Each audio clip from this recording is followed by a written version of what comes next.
एक ही बात है, एक छोटे से गांव में रामू नाम का किसान रहता था। रामू बहुत मेहनती था, लेकिन हाल ही में उसकी फसल बार बार सूख रही थी। खेत में पानी नहीं टिकता था और आसमान भी बरसात से रूठा हुआ था।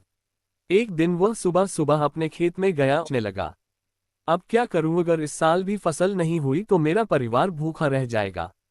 तभी पास के तालाब से टर टर की आवाज आए।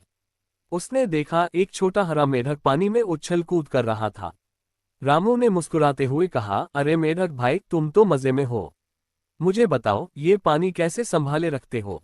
मेढक बोला, किसान भाई, पानी को संभालना उतना मुश्किल नहीं जितना तुम सोचते हो।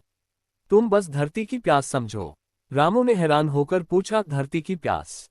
मेढक बोला, हाँ, तुम रोज खेत में हल चला देते हो, सारी मिट्टी खुली छोड़ देते हो।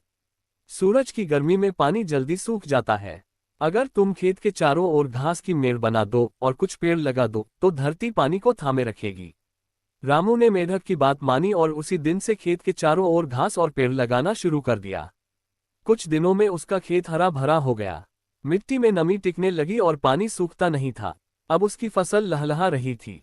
एक दिन फिर मेढक आया और मुस्कुराकर बोला, देखा किसान, जब हम प्रकृति के साथ मिलकर काम करते हैं तो वो हमें कभी धोखा नहीं देती। रामू ने झुककर कहा, सच कहा दोस्त, अब मैं समझ गया कि छोटे जीव भी बड़े ज्ञान दे सकते हैं।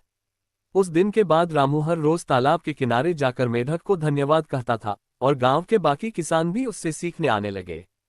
प्रकृति के छोटे जीव भी हमें बड़ी बातें सिखा सकते हैं। अगर हम धरती की देखभाल करें तो धरती हमें कई गुना लौटाती है।